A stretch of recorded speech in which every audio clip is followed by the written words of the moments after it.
Halo semuanya. Bertemu lagi ya di part selanjutnya dari series teori praktek pengujian tanah 2. Oke, untuk materi sekarang saya akan menjelaskan mengenai teori dari Proctor test atau pemadatan standar dan juga modified Proctor test gitu. Jadi ada dua yang saya akan jelaskan sekaligus, yaitu standar dan modified Proctor test. Baik, untuk penjelasannya saya akan jelaskan seperti biasa di laptop saya. Bentar. Oke.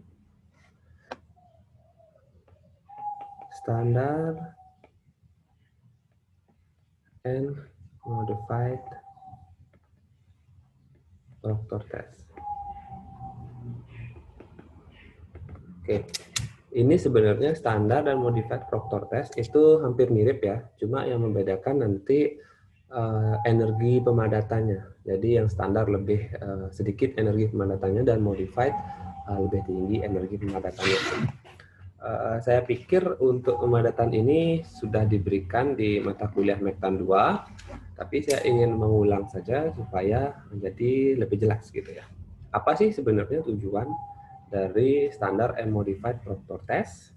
Jadi seperti yang saya bilang di series video sebelumnya, bahwa untuk membangun suatu timbunan urukan diperlukan persyaratan dari kepadatan tanah. Oke, saya gambar kembali. Nah, ini ya, ini adalah tanah urukan atau timbunan. Nah, tanah urukan atau timbunan ini memiliki syarat yang harus dipenuhi agar ini memiliki syarat yang harus dipenuhi agar jalan raya menjadi kuat, stabil dan kokoh gitu ya. Stabil dan kokoh. Nah, parameter apa yang kita pakai untuk menentukan tanah itu stabil ataupun kokoh? Salah satunya itu adalah parameter gamma D atau kepadatan kering. Ini adalah kepadatan dry atau kering ya, D itu kering. Jadi ini merepresentasikan gamma D ini merepresentasikan kepadatan.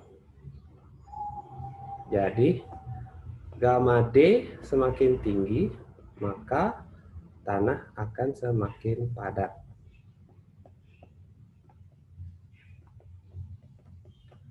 Ya.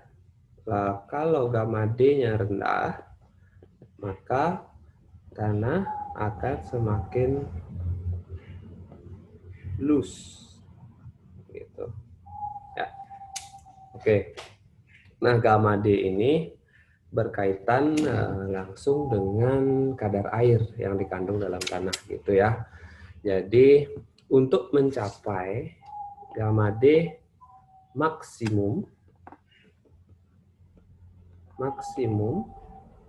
maka kita harus memperkirakan kadar air yang optimum. Maksudnya gini, apabila ada suatu tanah dalam keadaan kering lalu kita padatkan, terus kita berikan sedikit air lalu kita padatkan, maka yang kira-kira lebih padat adalah yang berisi sedikit air daripada yang sangat kering, karena air tersebut bertindak sebagai pengisi pori-pori. Oke. Contohnya ini misalnya adalah ini ada 3 yang akan saya contohkan ya. 1,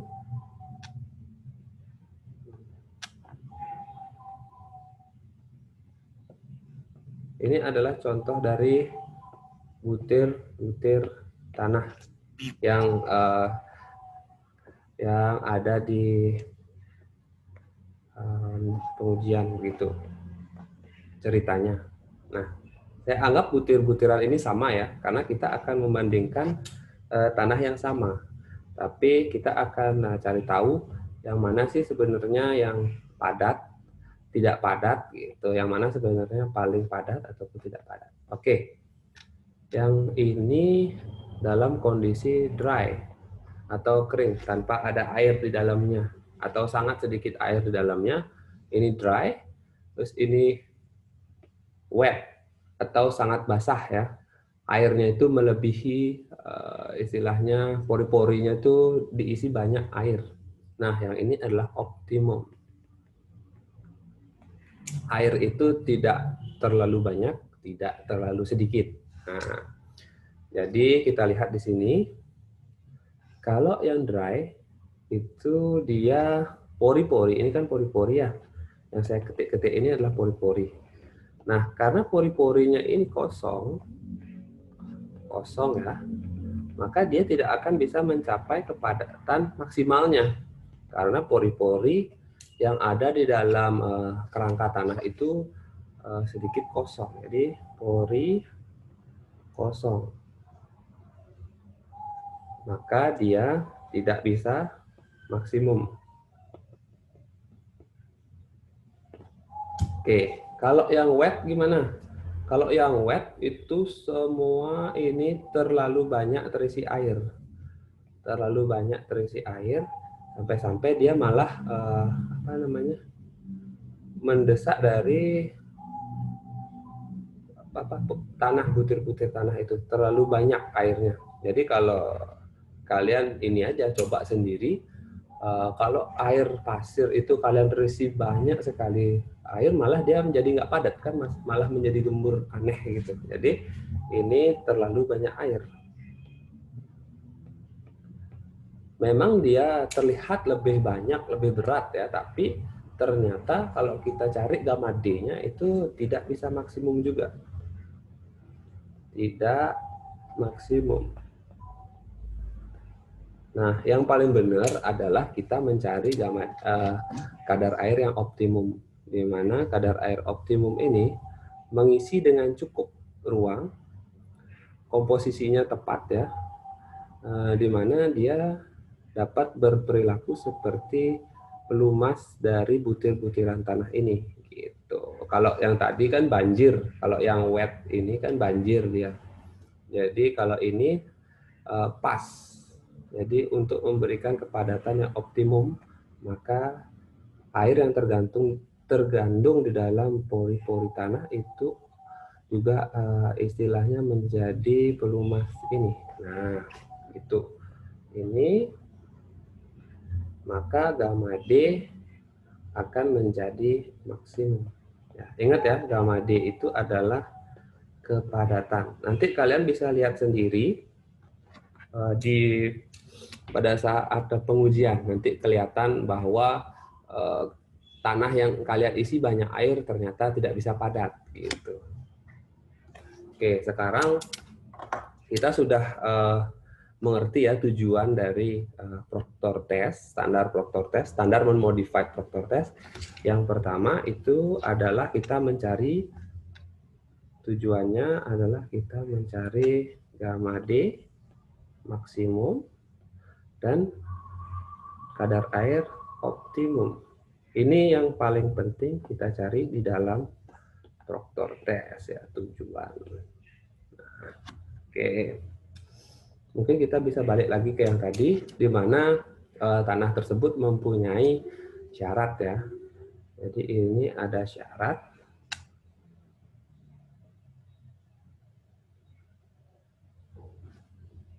Sebentar.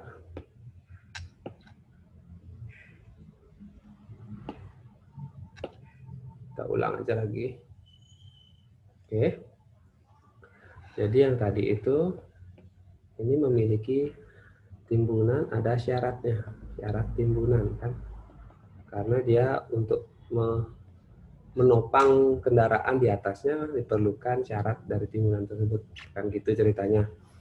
Lalu ceritanya adalah sebelum kalian menimbun, seperti video sebelumnya itu dicarilah quarry ya, dicari quarry. kuori atau tambah. Nah, ini kuori atau tambah. Nah, yang kalian pakai sampel itu adalah sampel undisturbed atau sampel disturbed atau sampel terganggu ya. Jadi kalian boleh ambil sampel tersebut tidak sama dengan aslinya. Maksudnya tidak sama, tidak harus mempertahankan bentuknya. Kalian boleh cari, kalau saya bahasa kasarnya serampangan aja, bebas random gitu ya, bebas random, boleh cari di sini, di sini, di sini gitu. Kalian bawalah beberapa kilogram atau nanti ada syaratnya itu beberapa kilogram ke dalam lab gitu. Nanti di lab sudah disiapkan bahannya, tapi ceritanya itu seperti ini kan gitu. Misalnya syarat untuk supaya jalan tersebut bagus adalah gamma D 16 kilonewton per meter. Ini ya, anggap ini contoh aja, nggak harus seperti itu. Jadi kuori kalian di petang atau kuori kalian di bukit, apakah mampu apakah mampu mencapai 16 kilonewton per meter persegi ini? Nah, caranya adalah menggunakan standar Proctor test maupun modified Proctor test kan gitu. Oke, tadi sampai di sampel disturb kalian bawa ke lab. Nah, di lab kalian tes standar and modified Proctor. Oke, gimana caranya?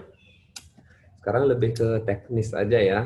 Untuk jalan ceritanya seperti itu. Jalan ceritanya adalah kalian mengecek kuori kalian apakah mampu dalam membuat rencana 16 kilonewton per meter persegi gitu, per meter kubik.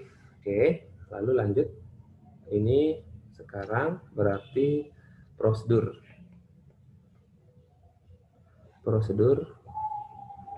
Proctor test. Nah, yang pertama kan tadi sudah kalian bawa sampel beberapa kilogram ke lab ya kan. Nah, sampel tersebut kalian keringkan dulu.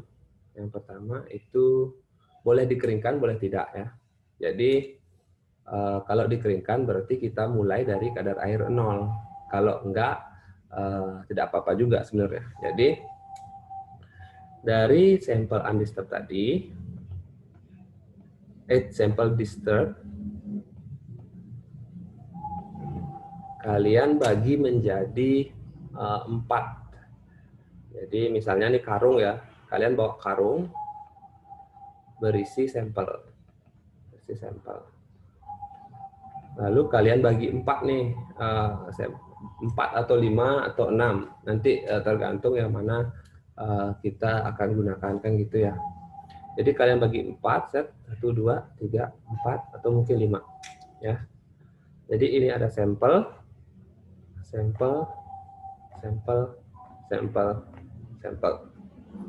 Oke. Selanjutnya kalian kan sudah taruh sampelnya, kalian bagi ya di dalam satu karung itu, kalian bagi, kalian letakkan di alat apalah, ompreng apa, terus kalian tambahkan air nih ceritanya. Ceritanya menambahkan air, selanjutnya adalah menambahkan air. Nah, penambahan air ini beda-beda di masing-masing sampel. Misalnya ini ditambahin atau ini tidak ditambah. Yang pertama, tidak ditambah air. Ini ditambah plus misalnya 200 cc. Ini plus 400 cc. Ini plus 600 cc. Ini plus 800 cc. Misalnya aja, nanti di lab bisa beda. Jadi tergantung jenis tanahnya, bagaimana nanti dia berperilaku. Oke, tujuan kita menambahkan air adalah supaya mendapatkan variasi kadar air. Kan kita pengennya tadi cari kadar air kan, maka kita memvariasikan kadar airnya. Jadi kita menambahkan air di setiap sampel yang sudah kita bagi. Gitu. Jadi nanti kalau mungkin kurang jelas dari prosedur ini, nanti saya akan share juga video YouTube-nya ya. Ini kan saya tulis di pensil, tidak mungkin mirip seperti aslinya. Seperti nanti saya akan jelaskan atau akan berikan YouTube-nya atau videonya.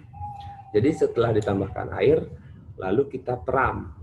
Peram itu istilahnya kita diamkan, kita aduk-aduk, lalu kita diamkan, masukkan ke dalam kresek supaya ini menjadi menyatu gitu ya, terus diperam. Lalu diperam,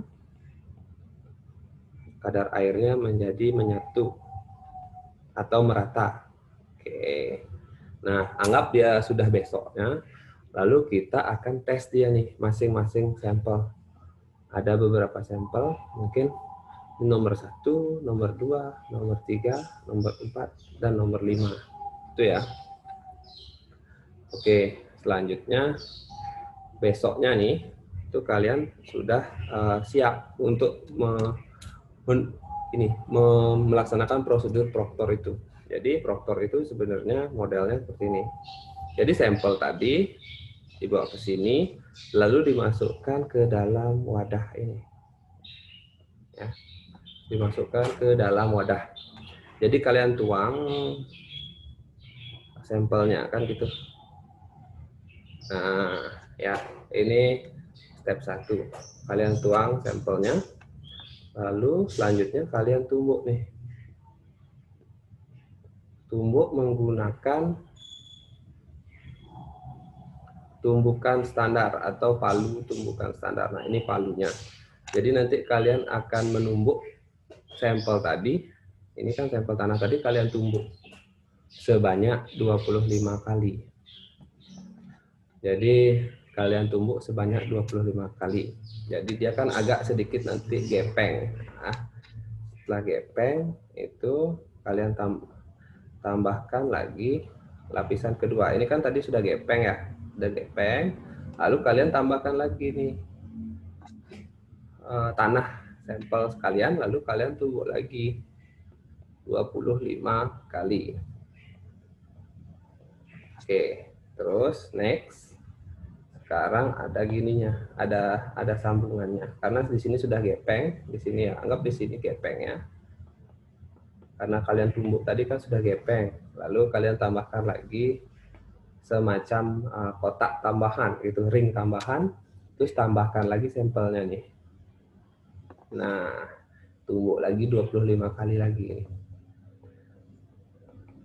Ini 25 kali. Jadi standar proktor test itu adalah 3 lapisan 25 kali tumbukan.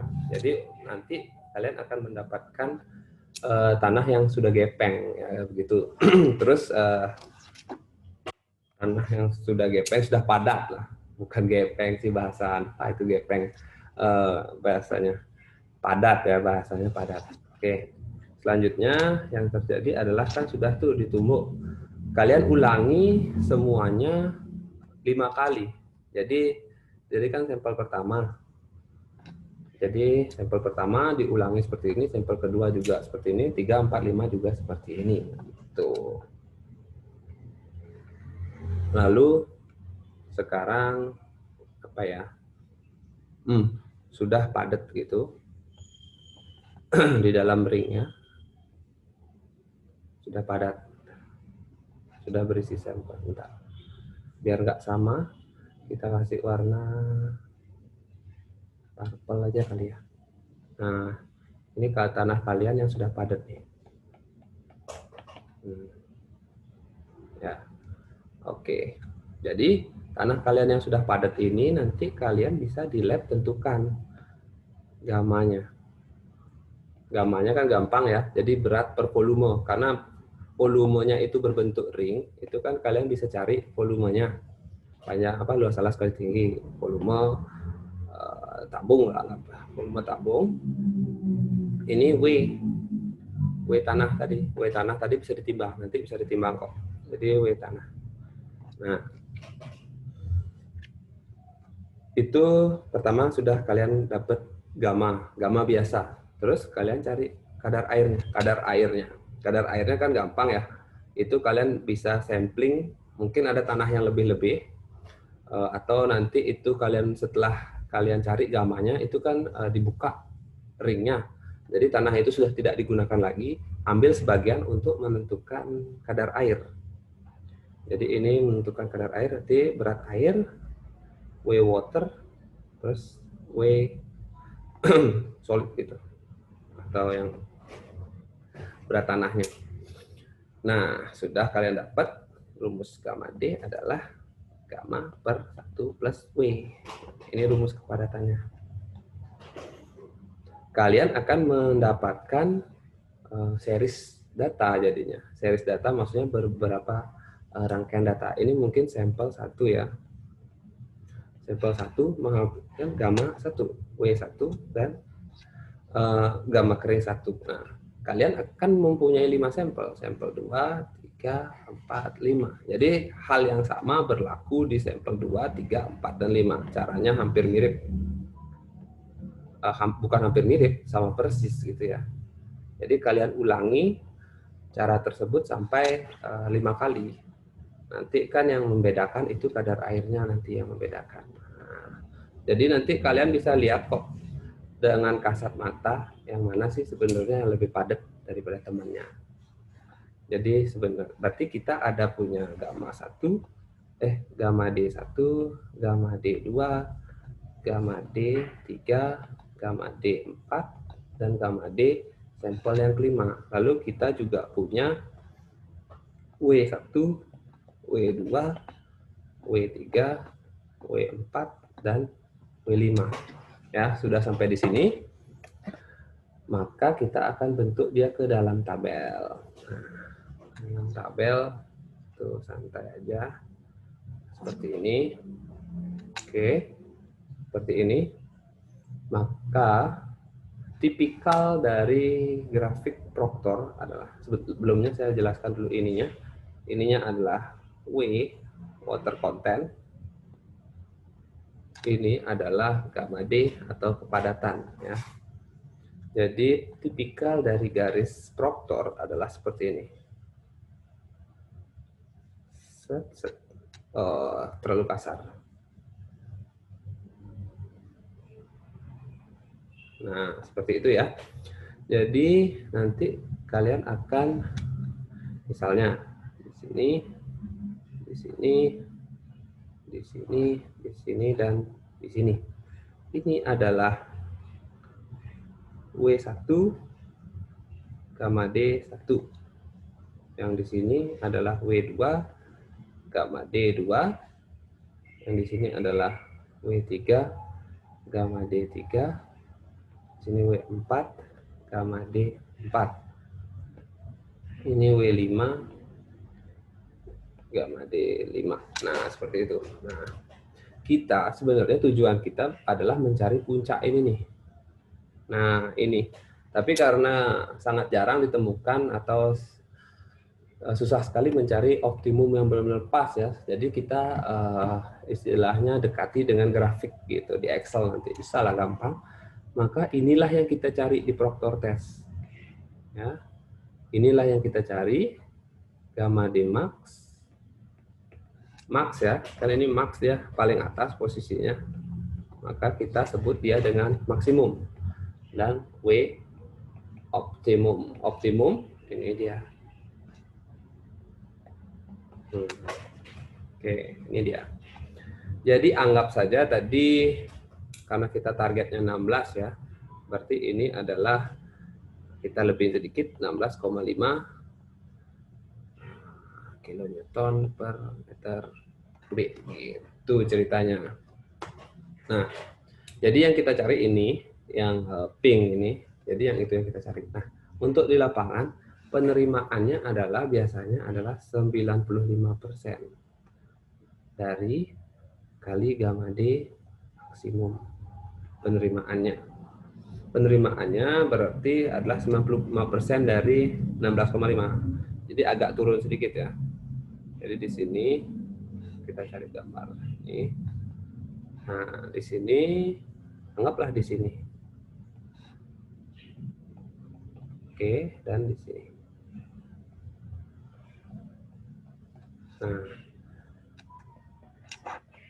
Nah, yang ini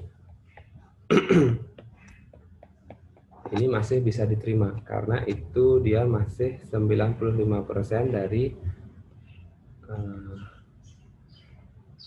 95% kali gamma D max. Itu yang kita cari nanti, ceritanya seperti itu. Jadi sudah selesai untuk standar ya. Nah, yang modified itu sebenarnya sama, Yang membedakan nanti adalah ininya, tumbukannya. Yang membedakan ini ya. Tadi kan standar ya. Sekarang modified Proctor test.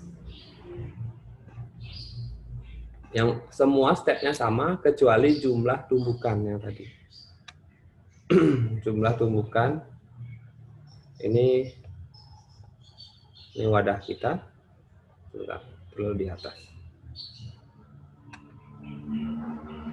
Ini wadah kita nih. Nah, ini sampel 1.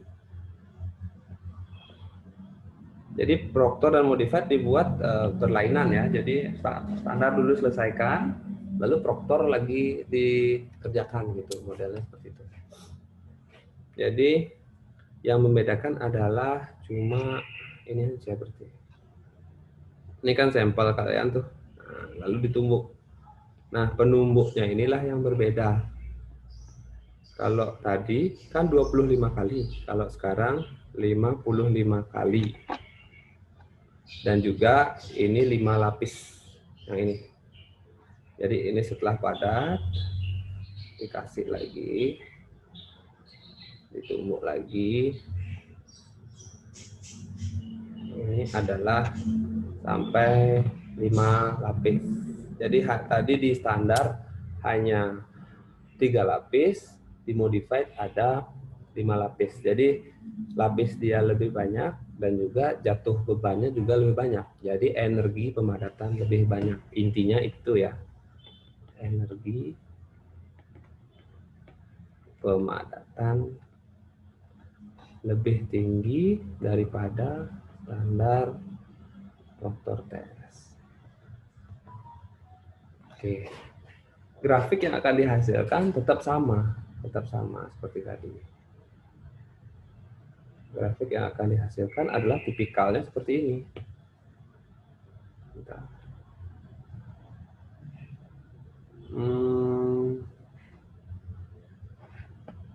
Ya, tipikal dari grafik adalah seperti ini. Atau bikin grafik baru aja ya, biar nggak repot. Nah, tipikal grafiknya sama. Ini adalah gamma D, ini adalah WC atau water content. Kalau tadi saya gambarkan grafiknya di sini.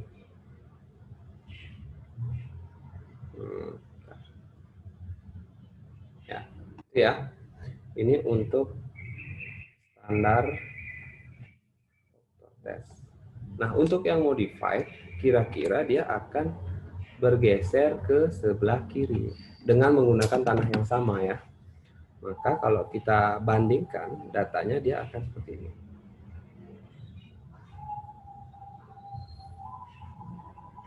Nah, gitu. Jadi puncaknya itu gamma D max akan lebih tinggi daripada gamma D maksimum yang dihasilkan dari standar Proctor test. Itu. Jadi gamma D maksimum yang dihasilkan oleh modified akan lebih tinggi daripada gamma D maksimum yang dihasilkan oleh standar Proctor test. Seperti itu. Nah, ini yang paling penting kita apa ya? Kalau kita sandingkan datanya akan menjadi seperti ini. Gitu. Jadi tetap nanti semuanya sama. Oke. Ada lagi satu nanti adalah grafik ZAV ya, ZAV. Ini dihapus, jangan di sini. Oke, dihapus. Ada tadi kan saya berikan saja ya. gamma D max modified lebih besar dari gamma D maksimal standar. Nah, ada lagi satu garis yang harus kalian buat, yaitu garis ini. Namanya ZAV atau Zero Air Void. Maksudnya Zero Air Void adalah keadaan di mana tanah tersebut tidak ada udara di dalamnya. Jadi tidak ada udara di dalamnya. Dia kan kalau biasanya di pelajaran mekanik kan kalau di tanah itu ada tanah, udara dan air. Jadi kalau nanti garis kontrol kita di sini adalah garis zero air void. Jadi di dalam pori-pori tanah itu hanya ada tanah dan air saja, tidak ada udaranya. Nah, gitulah ceritanya. Nah, ini yang kalian buat itu ada rumusnya nanti. Kalau saya nggak salah. Atau nanti daripada saya salah, mending lihat di worksheet ya, di worksheet sudah ada gitu. Jadi berarti nanti untuk laporan standar dan modified proctor harus ada 3 garis ini. Garis standar, garis modified, dan garis zero air void. Gitu. Jadi itu adalah inti dari pengujian standar dan modified proctor test. Jadi saya bisa ulangi lagi bahwa standar dan modified proctor test digunakan untuk mencari gamma D max, gamma C optimum. Ya, dan umumnya dipakai di proyek penimbunan atau proyek urgan. Boleh di jalan raya, boleh di bendungan, boleh juga di tempat lain yang ada proyek yang mensyaratkan bahwa kepadatan tertentu seperti itu. Jadi kepadatan tertentu disyaratkan, maka kita harus mengecek dulu tanah tersebut menggunakan standar dan modified proctor test. Gitu. Nah, oke, saya kira cukup ya untuk materi dari standar and modified proctor test. Untuk worksheet dan macam-macamnya, apa yang harus kalian lakukan, nanti saya akan berikan secara terpisah. Ini hanya kuliah teorinya dulu. Oke, semuanya terima kasih.